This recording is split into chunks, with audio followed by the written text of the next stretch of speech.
ના કપાટ ખુલતાની સાથે જ ઉત્તરાખંડના ચારે ધામ કેદારનાથ, યમુનોત્રી અને ગંગોત્રી માટે યાત્રાળુઓની ભારે ભીડ જોવા મળી રહી છે। પહેલા જ દિવસે રેકોર્ડ સંખ્યામાં 32,000 શ્રદ્ધાળુઓ કેદારનાથ પહોંચ્યા હતા। તેમાં યમુનોત્રી જતા ભક્તોમાં ભારે ભીડ જોવા મળી રહી છે। જાનકી ચટ્ટીથી યમુનોત્રી સુધીનો 5 થી 6 ફૂટ પહોળો અને 4 કિલોમીટર લાંબો રસ્તો અસંખ્ય લોકોની ભીડથી ભરચક થઈ ગયો છે। 4 કિલોમીટર લાંબા રૂટ પર 8,000 ભક્તો અટવાયાનો વિડીયો વાયરલ થયો।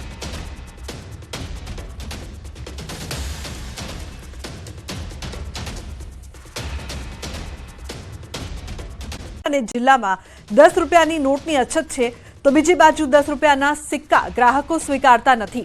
વેપારીઓએ 10ની નોટો વધારવા જિલ્લા કલેક્ટરને પણ રજૂઆત કરી હતી। ત્યારબાદ કલેક્ટરના આદેશ બાદ મોરબીની સ્ટેટ બેંક ઓફ ઇન્ડિયામાં 50 લાખની નવી 10ની નોટ તો આવી, પરંતુ વેપારીઓનું કહેવું છે કે 10ની નવી નોટો ભજન અને ડાયરામાં તેમજ પ્રસંગોમાં ઉડાડવા માટે તેમજ આંગળીયા પેઢીઓમાં સંગ્રહ થઈ જાય છે, જેને પગલે આ નોટો બજારમાં ફરતી નથી।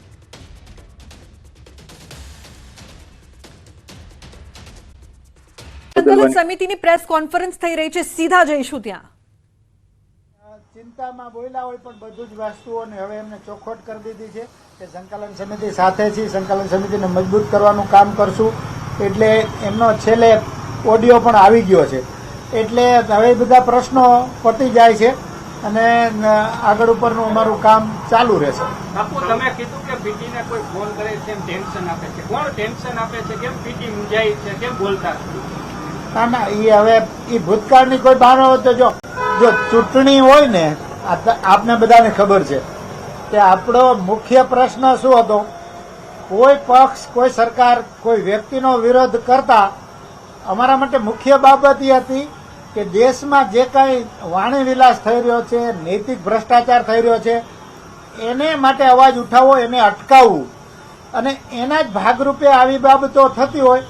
એ ચૂંટણી હતી એટલે રાજકીય બાબતો થતી હોય, પણ 7 તારીખે એ બધી બાબતો પૂરી થઈ ગઈ છે અને બધાને જ પણ અમે અપીલ કરી છે, અમારા સમાજમાં પણ અને બધાને, કે હવે પછી કોઈ પણ વાણી વિવેકનો ધ્યાન રાખવાનો છે, કોઈના માટે બિનજરૂરી શબ્દો વાપરવાના નથી અને આ બધાને લાગુ પડે છે।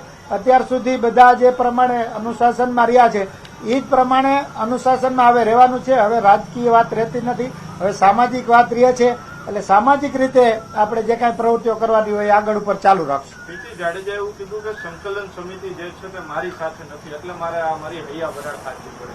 હા, એટલે એમાં શું બાબત છે, પરમ દિવસે પીટી જાડેજા સાહેબે મને ફોન કર્યો, હું ગામડે હતો, પણ મારે પોતાને છે ને, મને ઘણા ટાઈમે હું ગામડે ગયો, ખેતર ગયો હતો, એટલે મને તડકો લાગી ગયો। અમારી અંગત બાબત છે પણ છતાં તમને ચોખવટ કરું છું, એટલે હું સૂઈ ગયો। એમને બપોર વાત કરી હતી, પણ એમને જે અમારે નિવેદન બહાર પાડવાનું હતું એમાં મોડું થયું અને એમને ફોન આવતા હોય એટલે થોડા ટેન્શનમાં આવી ગયા હોય, બીજી કોઈ બાબત હતી નહીં।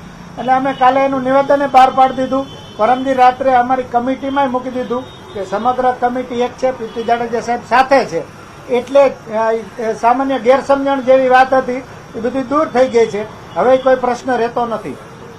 એવું હતું કે પીટી જાડેજાને સંકલન સમિતિમાંથી દૂર કરવામાં આવ્યા હતા, એટલે આવું પ્રકારનું નિવેદન, કારણ કે તમે બોલ્યા ત્યારે બાપુ કે હવે સાથે છે? ના, પેલા સાથે જ હતા, દૂરે કરવામાં નથી આવ્યા। આમાં સંકલન સમિતિમાં તો કોઈ એક વ્યક્તિ નિર્ણય લેતું નથી, તમને ખબર છે, એટલે એવી કોઈ બાબત હતી જ નહીં, એટલે એ પ્રશ્ન રહેતો જ નથી, ગેરસમજણો દૂર થઈ ગઈ, બીજું કાંઈ છે નહીં। પીટી જાડેજાએ એવું પણ કીધું કે પ્રેશર ટેકનિક શરૂ કરવામાં આવી છે, કોનું પ્રેશર આવી રહ્યું છે, કોણ આ પ્રેશર ટેકનિક યુઝ કરી રહ્યું છે? એવી કોઈ બાબત આપણા ધ્યાનમાં નથી આવી, પણ હવે જ્યારે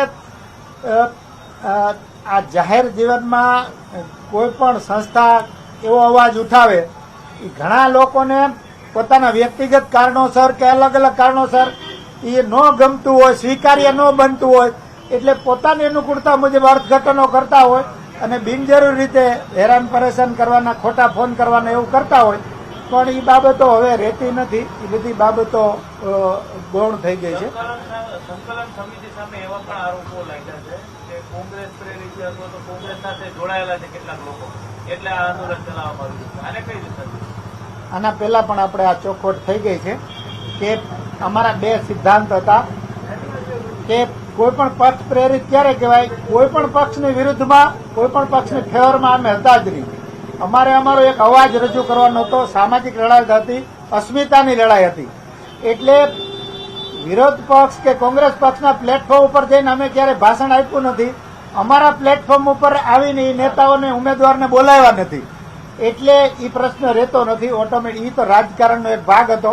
અમે તો સામાજિક સંગઠન છે એટલે દરેક પ્રશ્નનો રાજકીય રીતે કદાચ જવાબ પૂરતો ન હોઈ શકે, પણ આ આટલી બાબત છે.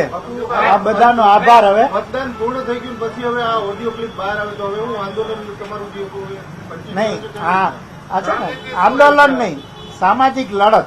સામાજિક લડત એક યા બીજા સ્વરૂપમાં જે કાંઈ આપણે જાહેર હેતુ માટે આપણે હું ધ્યાન દોરું, વિનંતી કરું કે ગોપાલભાઈ ઇટાલિયનનો વિડીયો આપ બધાએ જોયો હશે.